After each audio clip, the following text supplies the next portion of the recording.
Kaya tara na, kung saan kalahati pa lang ng taon ay buo na ang saya.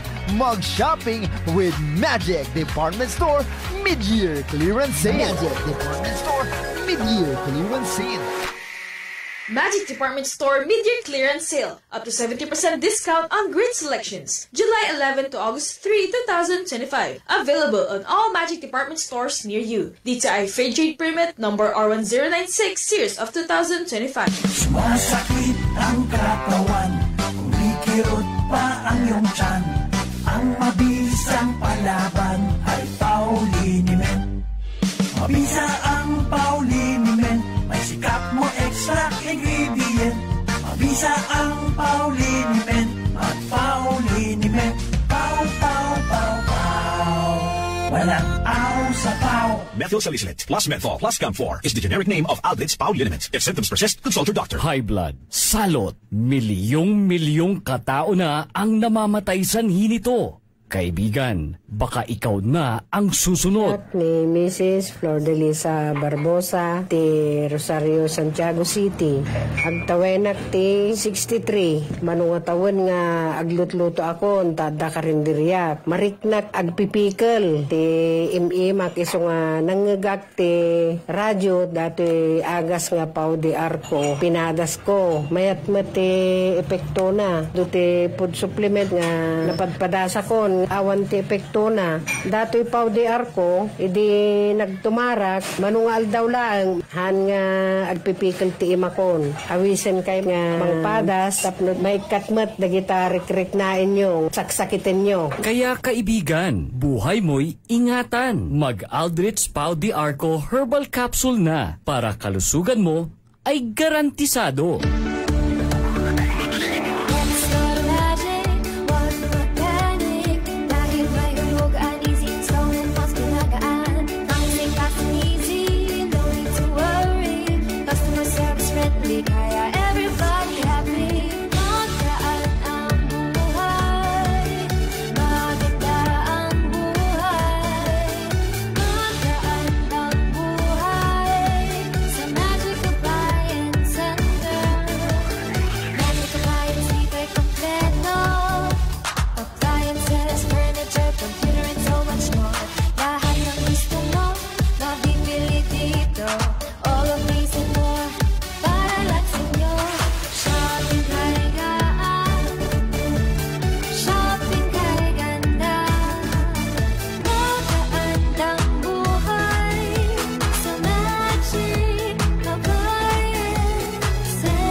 Magandang buhay! Ako po si Vinorenda Escabas.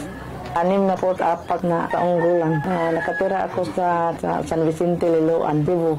Dati ang akong sugar ay 300 plus. Ngayon, after 2 weeks, bumaba ng 218 sugar. Napasalamat po ako sa produkto sa Ikarma. Mahalagang paalala, ang Ikarma Narati at capsules ay hindi gamot at hindi dapat gamiting panggamot sa anumang uri ng sakit.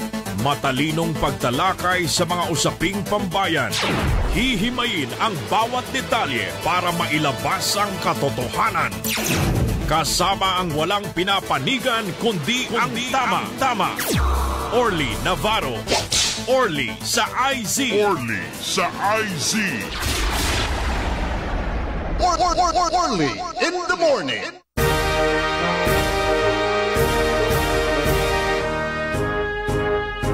Orly in the morning.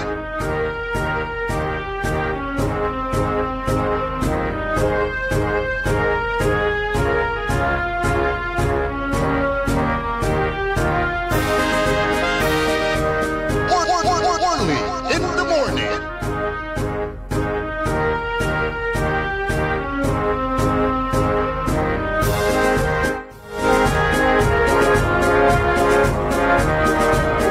Isang napakagandang umaga ng Sabado.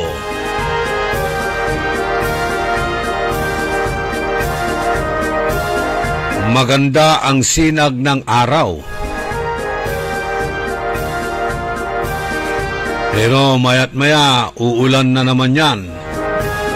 At dahan-dahan ang pagtaas ng tubig sa harapan ng bahay ni Dr. Glenn Soriano. Yan wala ngang baha pero tumataas ang tubig. Anong maidudulot kayang sakit nitong pagbaha? Ano kayang mga dapat nating gawin para maprotektahan ang ating katawan? Ang ating sarili para makaiwas tayo sa anumang uri ng klaseng sakit dulot nitong pagbaha. At itong diabetes, nako, dumadami ang biktima ng diabetes o nagkakaroon ng diabetes, pabata ng pabata. Dr. Glenn, itong mga nagkakaroon ng diabetes na kung saan ay maaga po silang nagpapadialysis.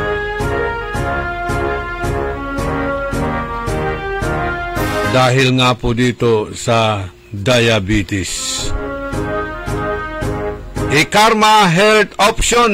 So, programa tayo kada agaw na Sabado. Kaiba tayo si Dr. Glenn Soriano. Numambilang wala rata ni Raylilik na inyuran sakit. Anuman ang inyong karamdaman o nararamdaman. Pwede po ninyong isangguni ikonsulta kay Dr. Glenn Soriano sa ating programang Karma Health Option, Consultation on the Air, or pwede kayong pumunta personal dito sa ating opisina o ating himpilan. Yung pong hindi makaakyat dahil nandito po tayo sa taas. Pag kayo ay nagkaroon na o gumamit na ng ikarma, sigurado maakyat nyo itong folklore. Dahil marami pong mga may rayuma ang pumupunta rito na napagaling ng ikarma. At siyempre mga alituntunin, mga advice na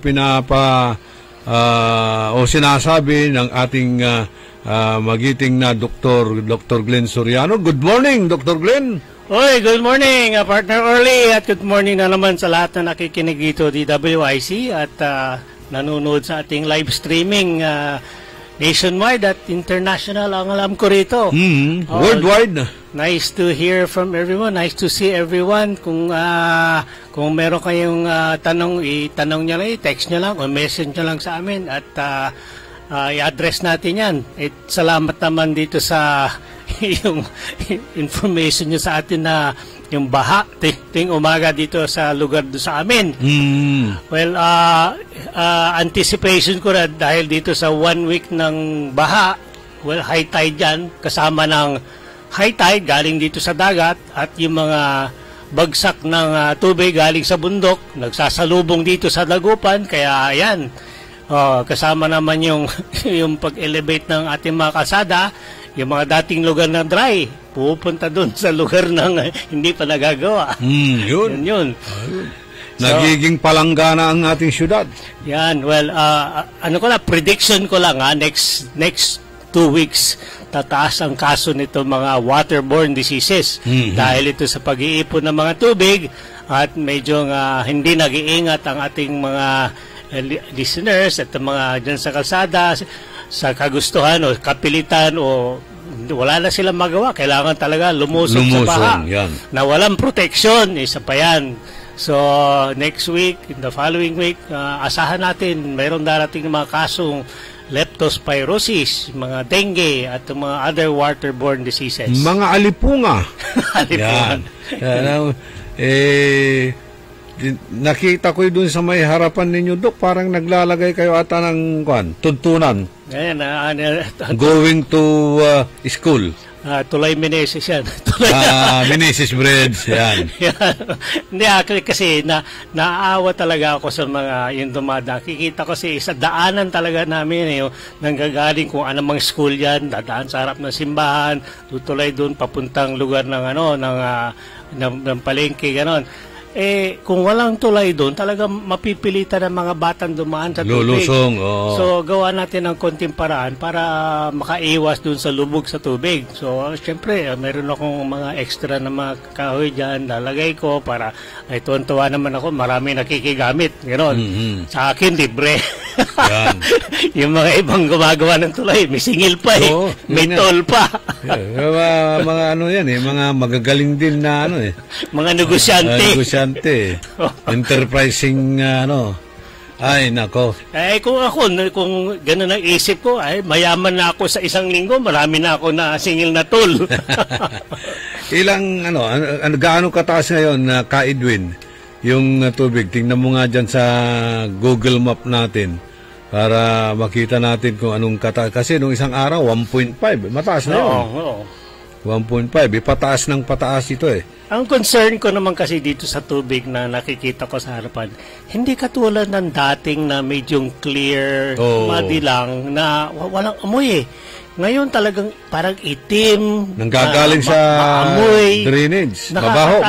Para bang high voltage yung tubig nito So, kung tubig ulan yan, malinis Parang malinaw. Talaga. Pero nanggagaling ata ito sa drainage. Parang yung naka-imbak na tubig sa drainage ng matagal doon, para bang nababanlawan ng bagong dating ng tubig. Pero siyempre, maiibabaw naman yun.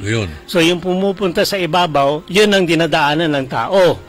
So, yan yung mga tubig na doon nag-iipon yung mga dumi, bakterya, mga virus, at saka yung mga nagdadala ng leptospirosis. Parang walang declogging mahirap na magsalita ng maraming yung sino may kasalanan yan. Pero ang totoo lang talaga niyan, kailangan i-maintain, gano'n. On the good side naman, yung flowing waters, nalilinisan naman yung stagnant.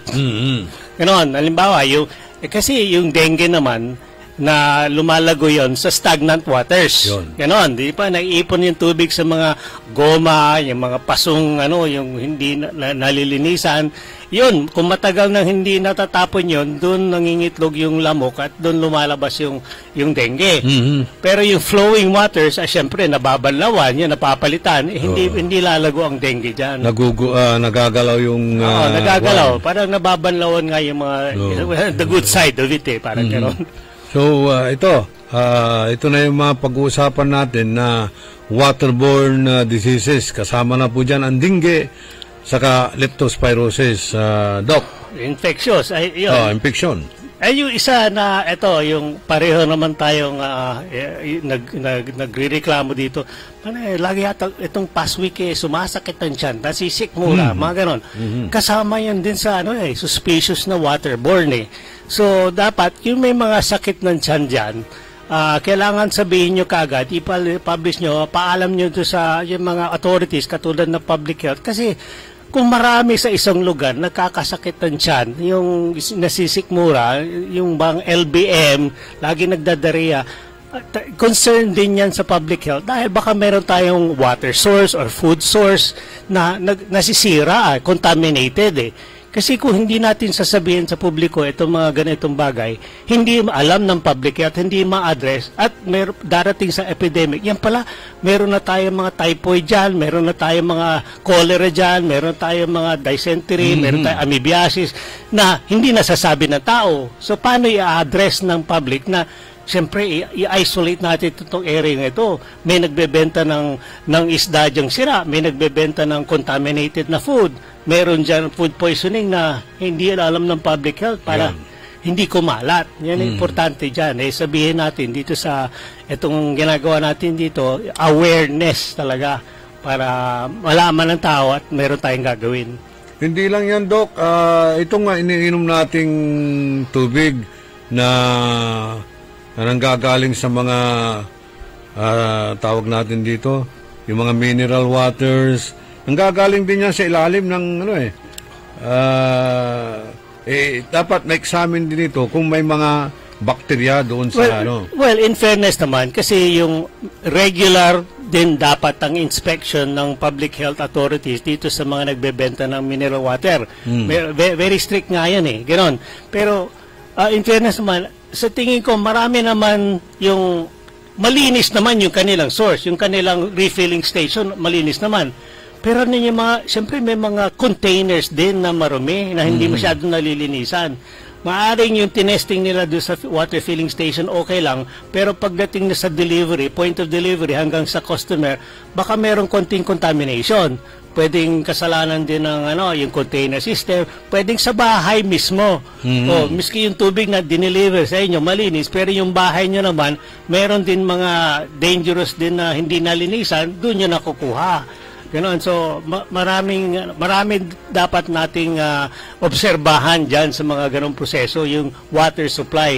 Kasi pati, in fairness din, yung water supply din ng Dagupan, mukhang malinis yung source. Pero siyempre, dumadaan mula sa water source hanggang sa bahay, maraming tubo yan eh. Yun, yung may mga tubo, leakage. May mga leakage, yung mga duming tubo.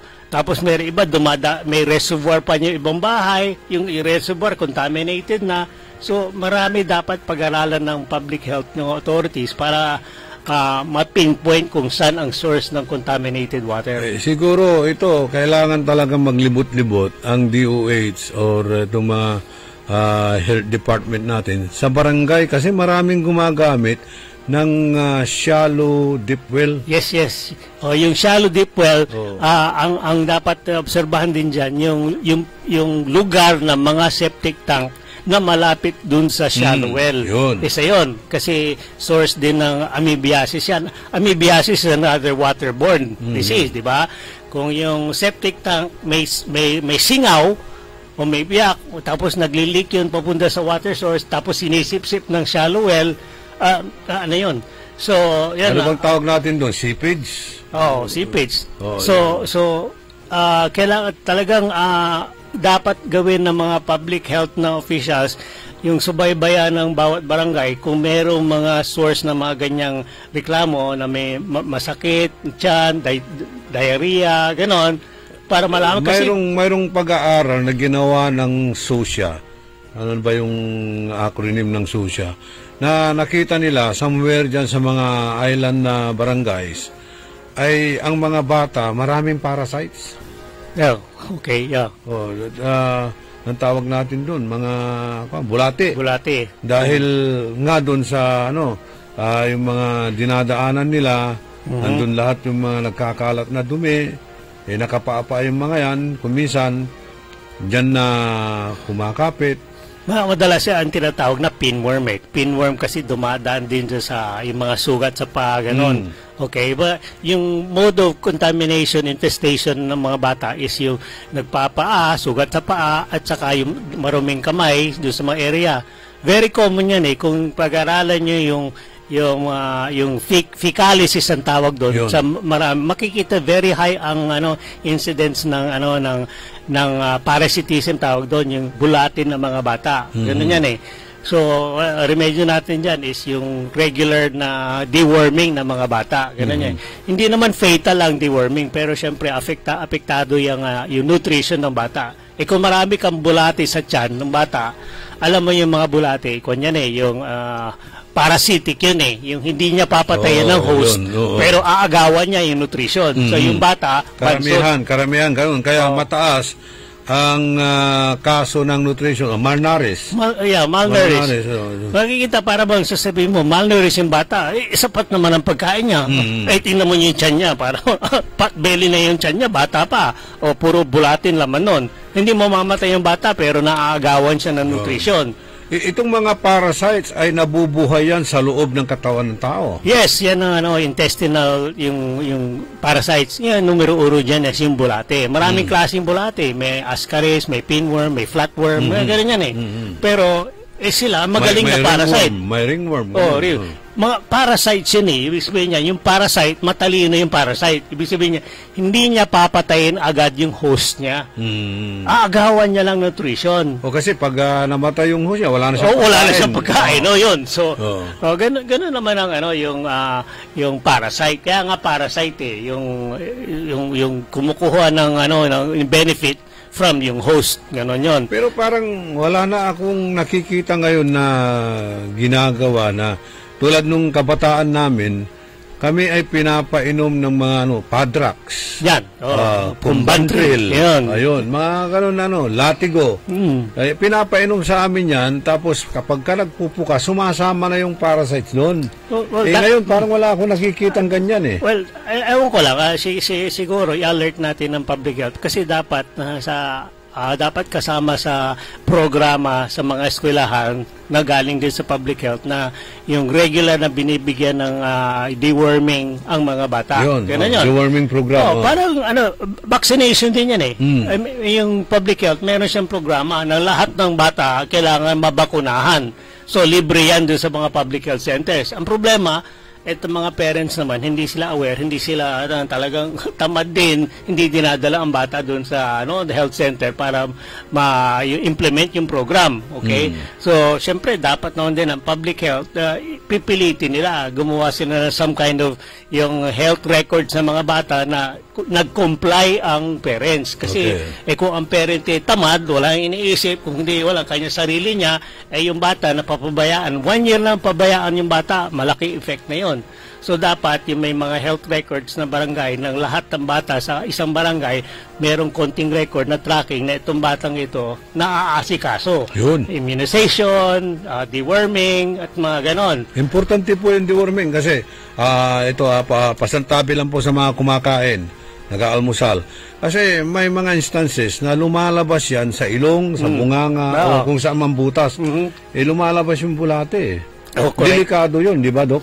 Well, it's para ban sabihin nakakadiri nga, ganon. Pero yung isa delikado, hindi naman talaga sila mamamatay dun sa bulate. Kung in the first 5 years, sabihin natin, kaya naman i-sustain na may bulate ka sa tiyan. Kaya.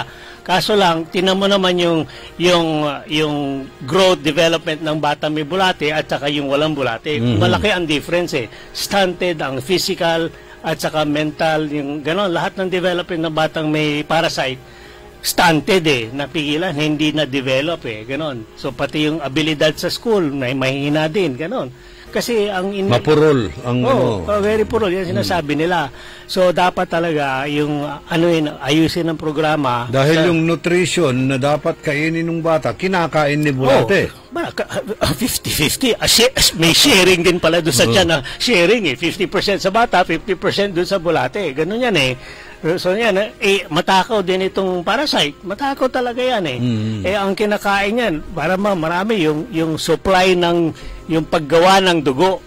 Ganon. So ang batang may bulate, anemic. Yun. So kung anemic ka, poor ang yung intelligence. Ganun ka, dugtong lahat yun Ngayon, may bagong ginagawang sistema. Bago kanila bibigyan ng purga, pinapatulog muna yung mga bulate. Ginawa sa akin yan noon na pinainom muna ako ng parang Benadryl, parang sa sipon. Kung tulog na yung bulate, saka kabibigyan ng mga ganun, Padrax or Kumbantril. Wala pa ako nababasa sa mga aking medical books mula nung the past 10 to 20 years na nagsasabing totoo yan. Ginawa sa akin nun Oo nga. So, yung bata pa ako. Nababasa mo yun sa Cyclopedia Marites. Yun, nababasa mo talaga yan. Pero ginawa sa akin yun. Na-experience ko yan. So, ako sasabihin ko, yung mga ganong galing yan sa mga ninuno natin na ganun ginagawa. Sasabihin nila, mabisa ito, ganito muna gawin natin. Pero do sa hindi ko naman talaga kinukontra pero sinasabi ko lang based on medical at saka scientific research, yung resulta ng bibigyan mo ng plain lang na deworming at saka yung bibigyan mo additional para lang mas mabisa, parehas lang Ganun lang. So, pwede nang direct kaagad? Direct naman kaagad. Yan sinasabi ko. Sasabihin ko, kung merong pruweba na itong kasong ito, binigyan ng konting pundador bago binigyan ng Kumbantril, mas mabisa, hindi ko rin alam. Pero isang kaso lang din yun, parang ganon. Kung yung alcohol, lumalabas naman na pinapatay niya yung mga worms. Kaya mag-alcohol na lang. Ganun nga. Kaysa tubig. Pero ito, defense ko naman doon. Alam niyo, alcohol, akala nyo pag inom niya ng alcohol, diretso sa tiyan niya, diretso na nga. Hindi, dadaan sa liver din yun Detoxification, gano'n yun. So, yung bulate sa tiyan, pwedeng tamaan siya sa alcohol. Pero yung bulate sa other parts of the body, hindi makakarating yun. At least, doon sa mga bata na mga tawag natin dito, magagamot pa natin sa pamamagitan na tinatawag natin deworming. Paano na yung mga ibang parasites na umaasa na lang sa tupad, umaasa na lang sa ayuda, umaasa na lang sa... Mahirap gamutin yung ganon, Dok. Ibang klaseng deworming ang gagawin yung social deworming. Ganon din. Ay, marami dito sa mga politicians, maraming bulati yan. Ang isa pang magalit din sa akin ng mga pero sabi ko, meron akong observation ngayon na yung ako pediatrician, irereklamo ko talaga yung alaga ng pets mas matindi kaysa yung alaga ng bata. Yun. Obserbahan mo. Tingnan mo, punta ka sa mall. Sino naka-stroller? Yun. Mga aso. Mayroon pang naka-pampers.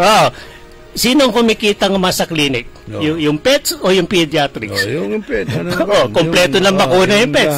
Veterinary. Kompleto yung deworming ng pets. Mas mahal pa. Kompleto yung grooming ng pets. Yung anak nila, may bulate, may allergy. Yun nga ang ayaw na ayaw malnourished. ko. Yung ayaw na ayaw ko, yung pupunta ka ng mall, dala-dala mo pa yung mga ganun? Well, hindi mo mapigilan. Kasi yung pet, on one good side, it's therapeutic. Kasi nakakakalma yung pet Nakakapababa ng high blood pressure Totoo yan yung psychosomatic effect na meron kang pet. Yung may studies na yung mga taong merong alagang pet, may aquarium, mas mababang kanilang blood pressure. Okay? Pero nga, tama yung sinabi mo. Magha-high blood naman yung taong katabi mo. When you cross the line, ibig sabihin na apektado na yung katabi mo, katulad may ibang nag-oobserba na gano'n, nakikita yung sinisipa yung anak nila pero yung aso nila tender loving care, medyo hindi na yata balanse yung gano'n. Hypocrisy na yung gano'n Well, awareness ang kailangan natin dyan. Kailangan balanse. Ako marami akong aso din, alaga. Magandang alaga ng mga aso ko. Paano? Wala na akong anak sa bahay. Yung mga anak ko puro well-to-do na. So, hindi ko kailangan. So, swerte itong mga pets ko na alagang-alaga sila. Gano'n naman. Itong problema sa ngayon mag-aalaga ka ng aso para may magbantay sa bahay. Pero ngayon, dadalhin mo yung aso dahil walang magbabantay ng bata ng aso. Ibang klase. Pero balik tayo sa parasite, Doc. Yung bang mga diabetic, may parasite ba yan? Yes. Yung diabetes, kasi compare natin sa cancer, ang pagkain ng cancer is sabi natin matatamis. Yes. O vulnerable ang diabetic person na magkakaroon ng cancer. Lagi ko sinasabi, yung sugar is the fuel of the cancer cell. Yun, okay? So, paano yung question mo kanina, yung parasite at saka diabetes, walang direct connection yan Yung parasite, nakikigamit din ng blood sugar. Ganon. Ang problema sa diabetic, yung blood sugar na nakakain niya, yung blood sugar na nasa body, hindi naman talaga na-absorb dahil may problema sa absorption ng sugar ng diabetic patient. Yan yan itong parasite naman, ay swerte siya. Wala siyang diabetes. So, yung sugar na excess, siya ang nakikinabang. Ganun lang yan. So, kung may, yung diabetic ay by parasite, mas lumalala ang kondisyon niya. Kasi kinakain na nung parasite yung sugar. Kala ko bababa yung sugar niya. Hindi, kinakain ng parasite yung other nutritions na kailangan din ng diabetic patient. Yung diabetic patient may problema na nga sa absorption ng sugar o yung assimilation ng sugar, metabolism ng sugar. Ngayon, hirap na nga siya sa yung energy source, tapos yung other nutrients na hirap niyang kunin, inaagawan pa siya ng parasite. Yun nun. So, yun. So, yung parasite aggravates yung nutritional health ng diabetic patient. Ganun yun. Ayun. So, mas delikado rin pala. Ngayon, itong pagbaha na ito, Anong ang epekto nito sa mga diabetic na tao? Well, alam niyo, baha is a form of stress. Kasi kung baha o stressful ka in the sense na una, hindi ka makakalabas, hindi ka makaka-exercise, hindi ka makakabili ng gamot mo, hindi mo nagagawa yung normal na daily na dapat mong gawin. Hindi ka makaka-jogging, makaka-walking. Kung hindi mo magawa yung routine mo daily, yan lumalabas ang stress mo. Pag na-stress ka, yun lumalabas yung tinatawag natin na adrenaline.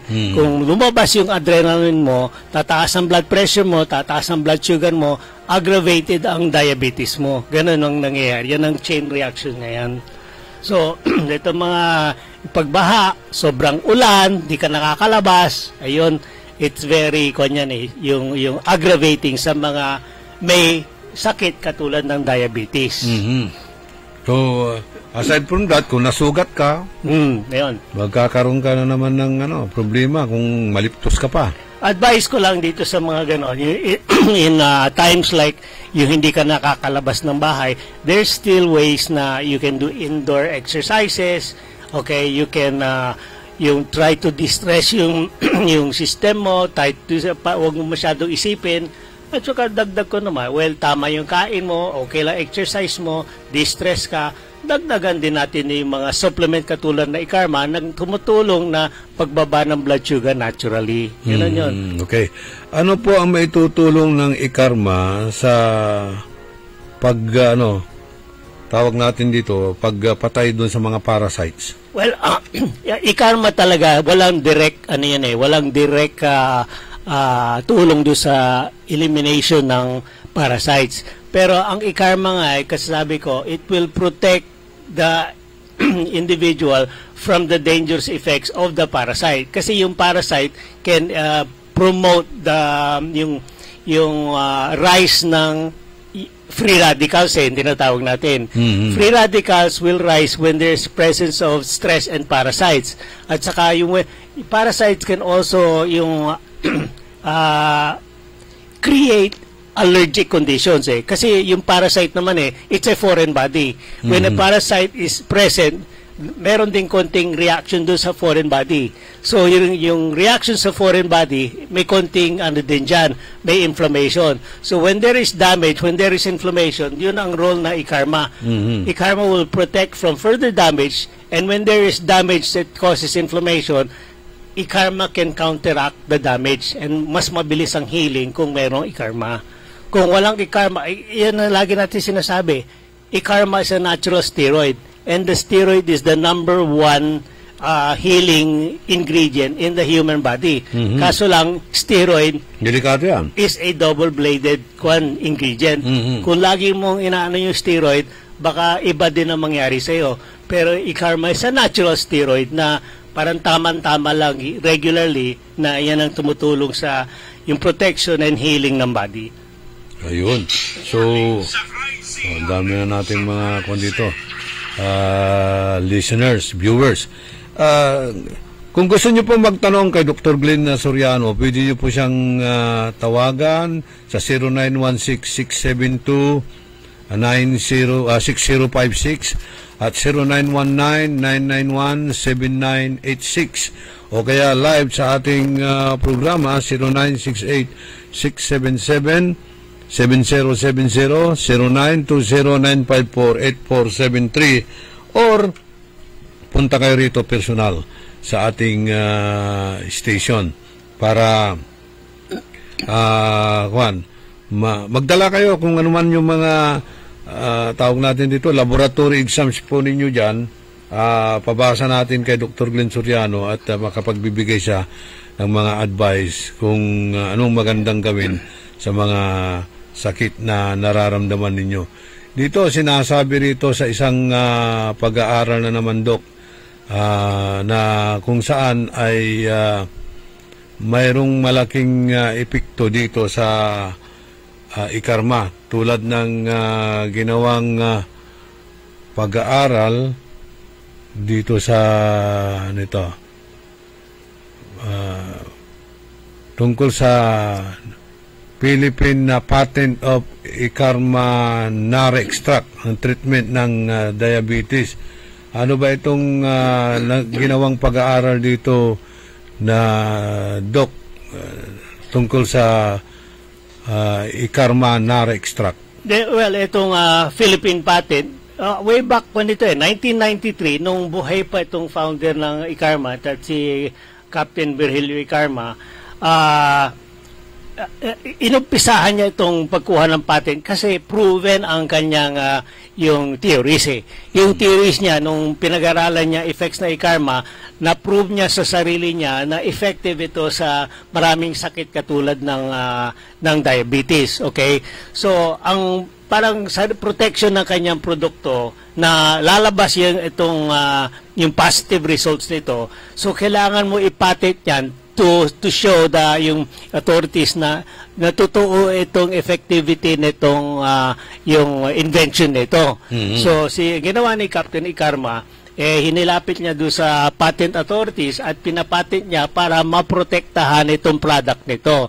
Yung may ibang mga opportunistic din ng mga inventors na alam nilang mabisa ito, pero kung gagayahin nila, baka masira naman ang pangalan nitong product nito. Okay. So, yan ang ginawa ang importance nito, yung protection ng yung viability at saka yung effectivity at benefits nitong product nito, kailangan na idaan sa patent, at sinasabi ng mga patent is meron talagang proven na benefit makukuha sa product nito. So, yan ginawa yan sa 1993 ni Captain Virgilio Ikarma. So since then, 1993, ilan na yon? More than 20 years ago nito actually, yon. So hindi lang bago ito Ikarma. Ito bagong promote na natin itong product nito since nawala na siya, at ngayon marami pa rin mga gumagamit ito at proven ang efficacy, and yung availability nito maganda kasi hindi katulad ng ibang products is yung questionable availability, at pati yung presyo hindi naman naaabot ng lahat ng nangangailangan. Okay. Ito similar ba ito sa clinical trial, itong patent na sinasabi natin? Yes, well, yung patent comes after yung clinical trial. Actually, ito Ikarma, walang actual clinical trial yan Ito yung personal niya mga trials ito. Ginamit sa mga pasyente, ganon. At documented niya sa mga ginamit niya.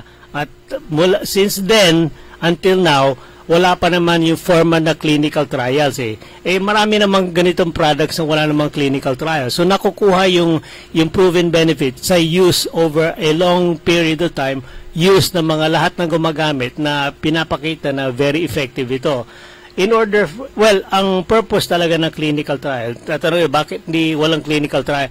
Well, the clinical trial involves millions of yung pesos ng gastos. Kukuha ka ng libo-libong mga yung pasyente at gagamitin mo to, at sila parang bibigyan mo siya ng mga stipend, mag-participate, gagastusan mo yung materials, etc. So makukuha mo after so many years na yung results ng trial. Ang results ng trial, clinical trial, is para bang mangyayari nito, magiging gamot. Ngayon, kung magiging gamot nito, pwede na ibenta na pharmaceutical as therapeutic.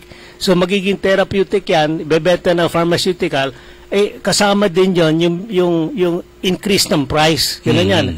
So, ngayon, kung iniisip namin kung beneficial dito sa general public na gagawin nating yung therapeutic drug, sabi ko hindi naman practical. Ayaw siguro naman karamihan ang gumagamit kasi imbis na 8 pesos na lang isang capsule, isang tibag, siguro magiging 16 pesos na rin ito.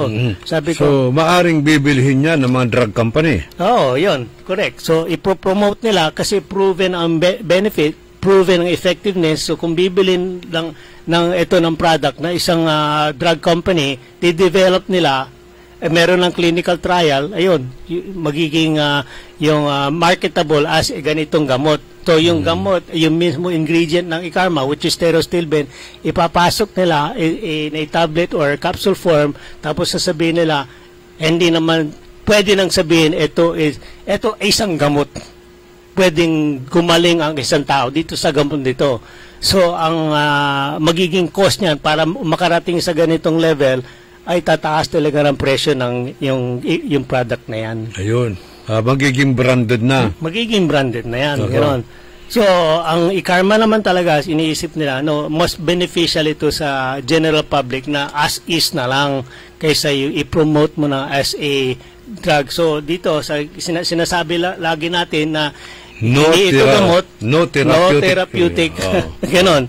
So, sabi mo, well, according to FDA, hindi mo pwedeng sabihin, sige, okay lang. Basta nagamot naman yung pasyente, okay na sa kanya. Therapeutic naman sa akin, okay lang. Pero ito pong ICARMA is Food and Drug Administration approved. Approved, yun. Okay. Yung approval ng Food and Drug Administration, yung approval for consumption, yung ang sinasabi nila doon, yung as is yung product na yan is not toxic, it's not harmful, hindi nakakamatay, ganon, pag kinonsume mo on a regular basis, ganon yan, okay? Para meron silang lethal dose. Kailangan, gaano karami mo dapat inumin bago makaka-affect na masama doon sa katawan mo. Ako, yung lethal doses, para bang katumbas ng isang buong punong Nara tree, ganon.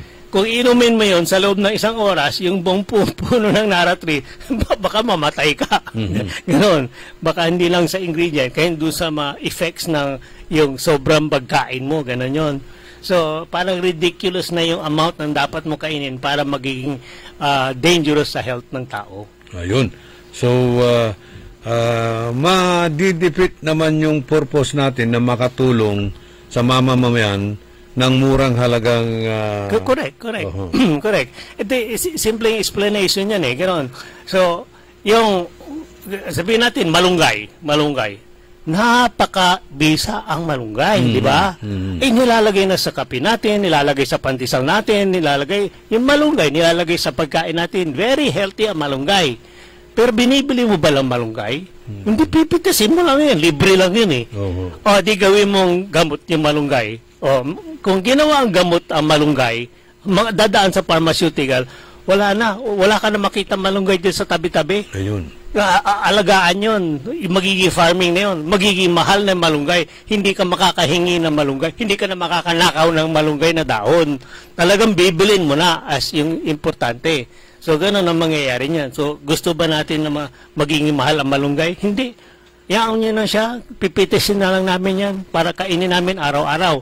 So, yung benefit ng very effective, beneficial na malunggay, yung benefit niyan, hindi mo makukuha sa loob ng isang linggo. Kailangan kumain ka ng malunggay every day for the next year. Doon mo makukuha ang benefit niyan. So, hindi nga gamot yan Pero after 1 year of consuming mga ganitong products na very healthy, next year, wala ka na sakit Ganon dapat ang isipin ng tao. Yung hindi yan gamot na ma-feel mo yung benefit bukas. Ito, isang gamot na ma-feel mo after 1 year of consumption. Yan ang proper na knowledge na dapat isipin ng tao. Pero yung mga nagbibigay ng testimonial sa atin, after 2 weeks. Yan nga, correct. Well, hindi, I will be surprised din na if you consume yung herbal products, sabihin na, ampalaya, malunggay, ito mga mahal na fruit. Basta consume fruits and vegetables on a daily basis for 2 weeks. Meron ka makukuha ang benefit Meron talaga Ngayon, proven lang natin dito. Kasi very potent din ang product natin. In a 2-week period of time, makikita mo talaga effects niya. Lowers blood sugar, at saka lowers yung blood cholesterol. Ganun yun. So, proven yan through years of research. Marami nag-research More than ilang articles na yan. Ginagamit na scientific data. Naka-publish na lahat yun for the past 20 years. Actually, na maraming bansa. Lahat ng mga herbal medicine nanggagaling sa halaman. Correct. Tinan mo, karamihan ng mga gamot yan. Yung narcotics, yung mga binibili mo, prescription, galing sa halaman yan Pero yan therapeutic na sila kasi dumaan na sila sa clinical trial. At hindi lang isang dahon, isang buong puno na nilagay sa isang kapsul. Ganun yan eh. Kaya nga dangerous yun kung inumin mo na marami sabay-sabay. Yun ang niregulate ng FDA. Pag sinabi mong therapeutic, meron din katumbas na danger kung inumin mo ang overdose.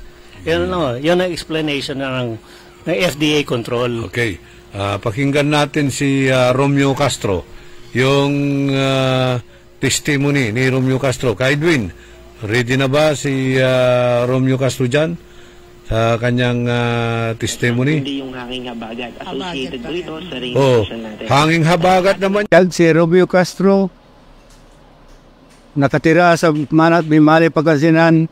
Ang edad ko po, 57. Tricycle driver lang ang buhay ko. Ito na. Dapat mag-ikarma ka para makapag-concentrate ka palagi. Ito na, si Romeo Castro. Wala namang sound.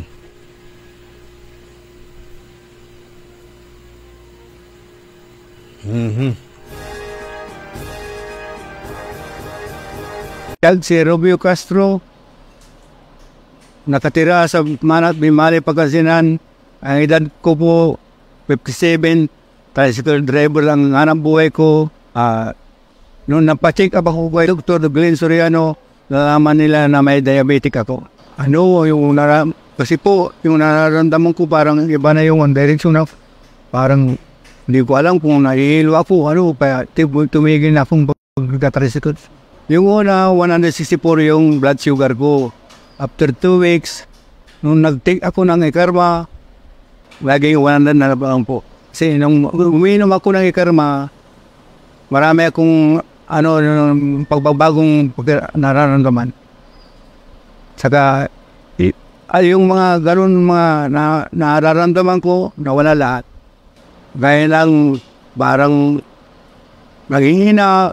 Yun, nung nag-inom ako ng ikarma, yun, marami pagbabago sa buhay ko. Saka yung sa sarili kong kalusugan.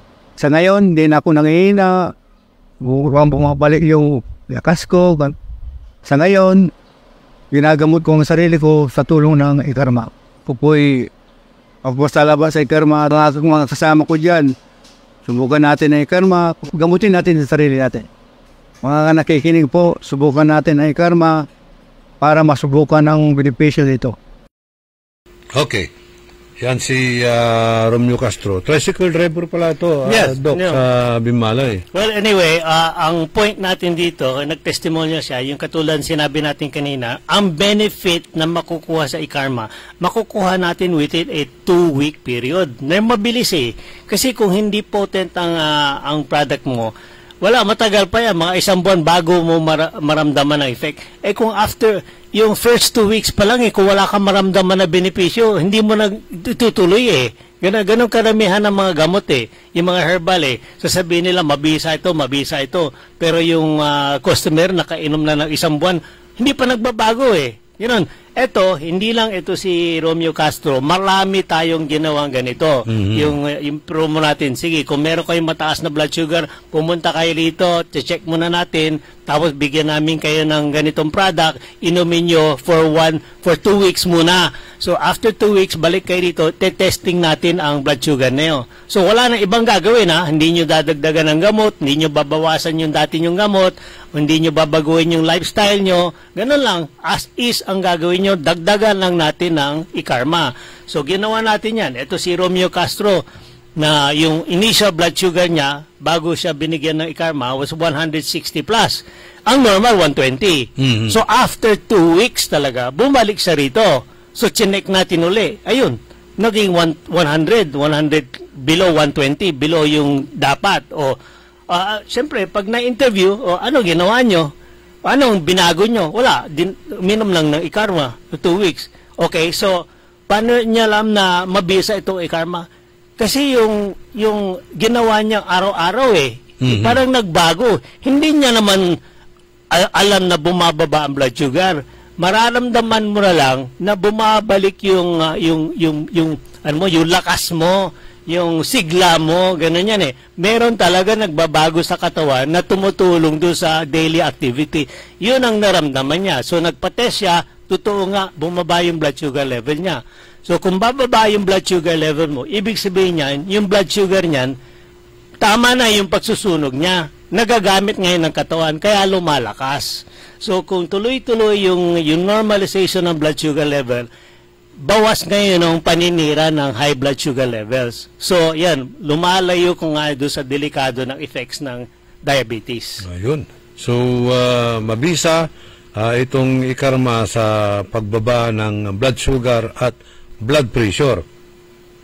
Kasi magkaakibat yan eh. Kung mataas ang blood sugar mo, mataas din ang blood pressure mo. Well, yan, kasama yon. But usually, yung pataas ng blood sugar, hindi yan direct ng cause ng hypertension. Yung sustained blood sugar, ibig sabihin yan, alam mo yung blood sugar level na sustained ng above 120, medyo malabnaw pa nga yun eh. Pero kung palala ng palala yung blood sugar, umaakit na 120 normal, gumagay 140, nagiging 160, pag naging 200 to 300, ibig naman daily, hindi nawawala yun. Daily, pag chinek mo araw-araw yung blood sugar lagi nasa 200, 300, medyo malapot na yung blood na yun, malapot na yung dugo mo. Kung malapot na yung dugo mo, hirap yung body mo itulak yung yung malapot na dugo. So hypertension ang mangyayari diyan. Kung high blood ka, hypertension, medyo malapot na yung dugo, mahihirapan pati ang puso mo magtulak. Kasi para magtulak ng malapot, ang magtulak ng malabnaw, malaki yung difference yun eh. Kailangan yung heart muscle mo malakas. So, kung mas matrabaho yung heart muscle mo, mas lalaki, enlarged heart ang mangyayari mo. Tapos masisira pa nga yung function ng heart mo. Pati yung kidney mo, apektado, kasi hindi siya makatrabaho ng tama, kasi medyo malapot na ngayon dumadaan sa kidney. Ayun, so kidney problem din ang labas mo. So, konektado lahat yun eh. Magkano na, komplikasyon na. Komplikasyon yun. Pero yung sinasabi ko, yung sa umpisa, yung pre-diabetic ka, hindi mo masyado maramdaman yan eh, yung harmful effects ng high blood sugar. Mararamdaman mo yun, kaya nga naging chronic disease. After 1+ years na hindi mo ginamot yung high blood sugar mo, doon ka magkakaproblema, umpisa ng yung symptoms na dangerous. Okay. Paano magkakaroon ng Kasi mayroon na naman tayong kakilala na ito biglaan siyang nagkaroon ng hanggang ngayon nilalamayan na dahil nasabi nila yung aneurysm. Oh, aneurysm. Well, aneurysm can be a nanggagaling ba yan sa high blood sugar o yes, blood pressure? Ang na connection ng high blood sugar damages the intima of the blood vessel. Yung intima is yung endothelial lining, yung pinaprotective na lining ng blood vessel. Kung high ang blood sugar mo, laging nakukorode yun yung lining eh. Para bang yan, lining yun eh. So kung mataas ang blood sugar, parang kinakalawang na palagi. Kinakalawang, sinisira na unti-unti. Ngayon, kung nasisira yung inner lining ng blood vessel, humihina yung walls ng blood vessel. Pag humina yung wall ng blood vessel, lulubo yun. Parang may isang lobong kwan eh, yung panipis ng panipis yung goma, ganon din ang blood vessel. Puputok. Lalaki at yung parang yung mahina yung wall, lolobo. Pag lumobo ng malaki, yun ang aneurysm. Pag masyadong mataas ang pressure na mahina na yung wall, puputok. Yan ang aneurysm. Yan ang nangyayari. Yung aneurysm can be found anywhere in the body. Ang dangerous na aneurysm niya yung nasa ulo. Merong aneurysm sa ulo, merong aneurysm sa body. Sa tiyan, meron din.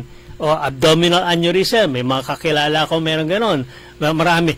Yung aneurysm sa ulo, ang labas nun, stroke. Pwede di ka mamatay doon. Kung maliit ang aneurysm, pwede ka mabubuhay, pero baldado ka na. Pero kung malaki aneurysm na sumabog, mamamatay ka nun. Kasi exsanguination na damage sa brain ang mangyayari dyan. Ang masama pa doon, gumastos ka na ng malaki. Siyempre, isosurvive ka. Yan, no. So, as we speak talaga, yung mga mataas ng blood sugar na hindi masyado na may maintain, ay dapat mag-ingat kayo kasi baka kayo walking time ba, meron na kayong aneurysm dyan na hindi nyo nararamdaman at bigla na lang puputok yan. Wala bang sintomas yun? Depende sa lugar. Kung nasa brain yung aneurysm, frequent headaches. Kung nasa abdomen na, yung abdominal aorta na may aneurysm, walang katabi yun Wala kang maramdaman. So yun, yung kakilala ko, ayun.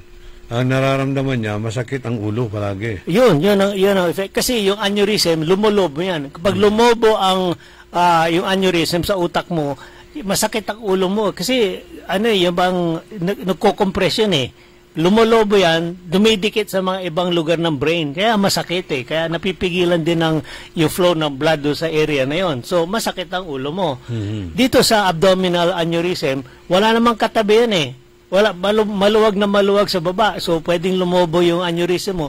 Baka konting sikmura lang, konting sakit ng tiyan, na mawawala rin kaagad. So, kung habang tumataga, ang karamihan ng mga kakilala kong may abdominal aneurysm, swerte lang, on abdominal ultrasound, incidentally nakita. Nagkataon lang na parang kala nila meron silang ulcer, may gano'n. So, pinacheck nila, kala nila may kidney problem sila, kala nila kung ano. So, nung pina-ultrasound nila, nakita yung aneurysm. Yun. So, incidental finding. So, akala nila, kung ano-ano akala, yan pala may aneurysm na hindi naman yan ang cause ng symptoms Yun. So, anong maitutulong ng IKARMA dyan? Well, yan ang sabi ko, IKARMA will protect long term. IKARMA helps lower blood sugar and helps yung control cholesterol levels. Kasi kung may damage ang yung internal lining ng blood vessel, magdi-deposit doon ang cholesterol. At saka lolobo, hihina ang walls. So kung continuous ang consumption ng IKARMA, continuous ang regulation ng blood sugar, hindi na masisira yung internal lining ng blood vessels at maiiwasan yung magkaroon ng aneurysm. So itong IKARMA, magiging shield natin yan, parang proteksyon. Yes, correct. Ayusin niya ang yung blood vessels. Meron nga yung mga sinasabi nila, hindi ako naniniwala, yung anti-clogging. Meron daw pwedeng inumin na product. Nasa Facebook, internet Inumin mo to sa loob ng 1 buwan, mawawala yung baradong ugat mo. Hindi ako naniniwala dyan. Sabi ko, puro mga business na yan. Sige, kung meron kayong ganang proven, sige, pakita niya, babayaran ko pa nga yung nagsabi noon na hindi pwede yun. Kasi kung meron damage sa vessels mo because of yung plaques, matagal bago magamot yan. Mga years pa bago maremedyo yun. Kaya, marami na. Si Dr. YouTube. Pag dami na nagiging doktor sa social media. Marami yan puro mga konya. Siyempre business base yan Alam mo yung malaki ang kikitain mo pag ang tao, very vulnerable ang tao. Alam mo, marami naghihintay ng mga ganong remedyo, magamot. Mahal ang gamot nito, baka meron bang mas mura? Ito, sigurado ito, gagaling yan, mawawala yung bara mo, malilinis yung cholesterol mo. Baka itong programa natin, iaano ka na sa AI. Parang ikaw nagsasalita na dundok, nag-i-endorse ng ibang product. Ganun nga. Sinasabi nila, baka magalit pa nga. Sabi ko, the truth is, sabi ko, ako matagal na akong matagal. Ako nagte-training pa ako, nagtuturo pa ako ng medical students. Ito, may lumabas na article na ganito. Patunayan nyo nga kung totoo yan. Every time na pinag-aralan nila, walang medical basis, walang scientific medical basis na sasabihin na totoo yan. Ngayon, research mo, ang pinaka-base niya, supported by yung entrepreneur yan produkto niya yan Siya kailangan, kumita siya. So, sasabihin niya ganito para maniwala din ng tao. Siyempre, hindi mo naman mapipigilan yan. Hindi naman false yun Nasa perception lang naman tao yan Okay. May dito, inasabi si Kaloy ni Pasina, taluran package yan, DH. Ano ito? Kaloy, elaborate mo na lang. Taluran package, diabetes, high blood, and cholesterol discipline lang. Dr. Glenn, sabi niya, ano ito? That's correct. Discipline lang ang kailangan dyan.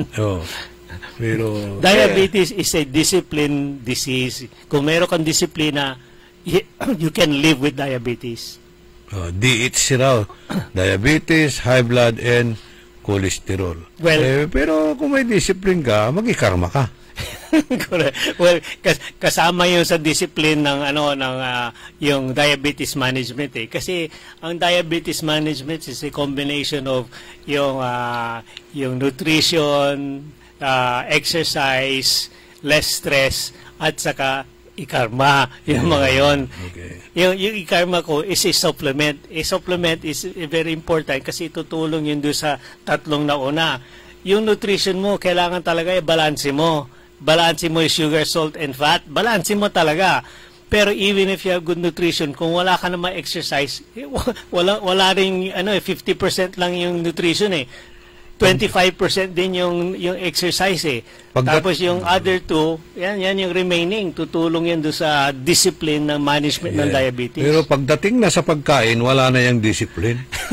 Yun, problema. Kung hindi mo ma-discipline ang diet mo, dagdagan mo na ng karma, dagdagan mo na exercise. Okay, JC Tulyao, Sarlo Gonzales, Roberto Nimer, Ernesto Masada, Maricel Quinto, Gary Ubal, si Titus Reyes, and Daniel Richter. Ano ito? Parang sa German ito. Si Ronnie Sebastian, Manong Ben Jovillanos, Mr. Ben Jovi, si Rolly Soriano, si Cecilia Morante, Miriam Bulataw, si Jackson Lapos na United Kingdom, si Renato Villanos, Oscar Dolormente, si Ronnie Sebastian at Erica Milicio and Magdalena Rabago. Yan. Ano yung nababasa ko dun sa may bahay nyo ba yun na Magdalena? Ano ba yung nakikita kong tarpaulin dun? Okay, yung mga avid listeners natin, humabol din si Gigi Gamboa. Kasama natin sa technical side, si Ka Edwin Inong, na mag-ikarma ka, Ka Edwin, para maging attentive ka palagi. At kay Dr. Glenn, parting message, Doc? Well, happy to be with you again this weekend. Hopefully, mag-ingat kayo doon sa mga ating mga stressful environments ngayon. Ingat kayo sa mga infection na kukuha dito sa mga tubig-tubig. Kung meron kayong symptoms, pa-check up din kaagad para you can enjoy the rest of your healthy life. Happy weekend, everyone. Okay. Si paring Saldi Bautista doon sa Alabang Muntinlupa. Magandang umaga rin sa iyo. Itilak milay pisa salamat mi at sayan programa tayo iKarma Health Option with Dr. Glenn Soriano sa amigo yo, your one and only in the morning, nagbabalita ng tama, naglilingkod ng tama at nag-iikarma. Only in the morning. Nagbabalita, naglilingkod sa lahat ng Pilipino.